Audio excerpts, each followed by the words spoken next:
We are keeping you up to date on the latest efforts to contain the spread of the coronavirus across our area. Starting today, new rules take effect across South Carolina about which businesses are considered essential, which ones aren't.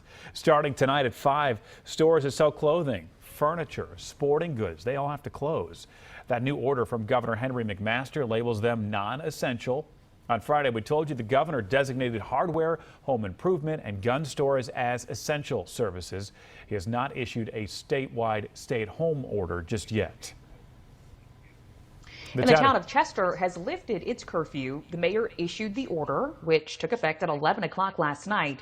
Police, fire, and utility workers are exempt, and people can also leave home for health care. The curfew will run every night from 11 p.m. to 6 a.m. until the statewide declaration of emergency is lifted. And tonight, Charlotte City Council will meet for a strategy session. Much of the meeting will focus on the coronavirus outbreak. Right. Eyewitness News reporter Anthony Castor joining us now uptown with more on some of the key issues they're expected to tackle during that meeting. Anthony? The City Council will discuss and get an update on the enforcement of that stay-at-home order. And over the weekend, CMPD cited 8 protesters outside a Preferred Women's Health Clinic on Latrobe Drive. Now, they are accused of violating that stay-at-home order. And I want to show you some video of the previous weekend where officers did not cite that same group. That's because they made an effort to social distance. But CMPD is also cracking down on businesses that are not following the stay-at-home order. We told you last week, police cited Cool Cave Spa in Southeast Charlotte for staying open and told them to shut down. Although many of the city's parks are maintained by the county, we are still seeing problems with people not adhering to the social distancing rules.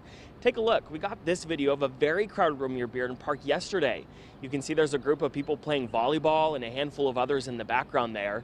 The county's health director has already taken measures to keep people at home, zip tying basketball nets and locking tennis courts. They even took down the volleyball nets at Freedom Park in Dilworth.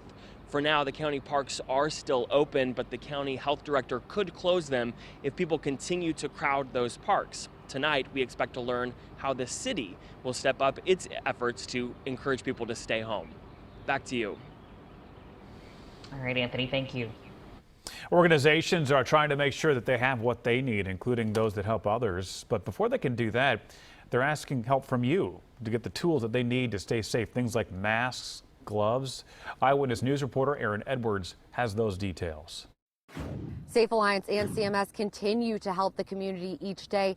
CMS is distributing thousands of lunches, and Safe Alliance continues to help those impacted by domestic violence. Now, both those organizations who help so many are asking for your help.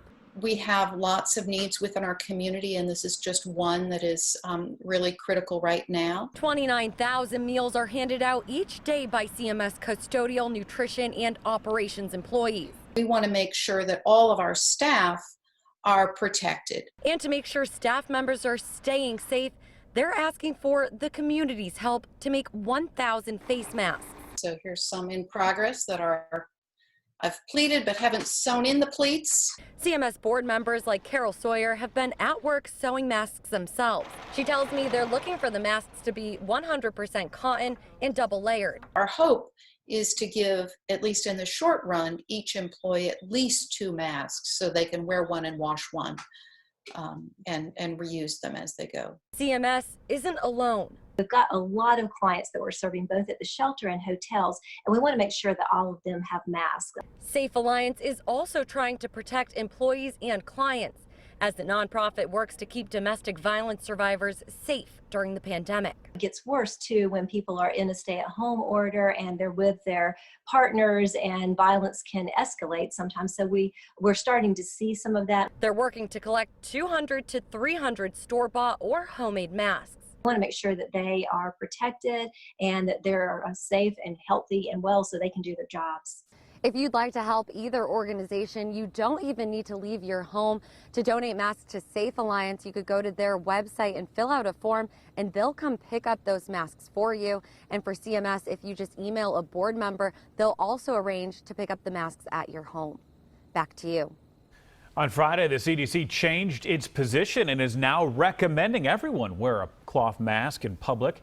Experts say you can use a scarf, a bandana, even make your own out of fabric. but you should not use the N95 masks because those should be going to healthcare workers. It says masks should not be used as a substitute for social distancing. The state of North Carolina now says it's tested more than 40,000 people for the virus. Here are the latest numbers this morning. Right now, more than 2,500 confirmed cases. That number rose by 200 on Sunday alone. 31 people have died. Mecklenburg County now has 665 confirmed cases and 6 deaths. Now in South Carolina, more than 2,000 positive cases. The total number of deaths in the state stands at 44. In our area, York County has the most with 85, including 2 deaths. And President Trump is now deploying more military and public health workers to COVID-19 hotspots all across the United States. During yesterday's briefing at the White House, he said more than 3,000 military and healthcare workers are now going to places like New York, New Jersey, and other highly affected areas. He says that number will go up. More rapid COVID-19 testing kits will be sent out this week, and President Trump hopes that this helps to flatten the curve. We hope we're seeing a leveling off in the hottest spots of them all. So we'll see. You'll be seeing that over the next few days. Let's see what happens. But we're prepared. The president also said FEMA is airlifting supplies like masks, gloves, and gowns to affected states. And Dr. Anthony Fauci, the head doctor leading the response to the pandemic, now says that it could stick around much longer than previously thought. He says it is unlikely that COVID-19 will be eradicated this year, and that means that we could see a resurgence next flu season. He says that he hopes by then that we'll have a vaccine or better medicines to treat it. BP supporting local first responders and healthcare workers. They're actually giving them a discount at the pump. Those on the front lines of the pandemic will get 50 cents off per gallon of gas the next time they fill up. All first responders have to do is go to BP's Local Heroes website, verify their community status, and they'll get a discount code. By the way, we put that on our app so it's easy to find.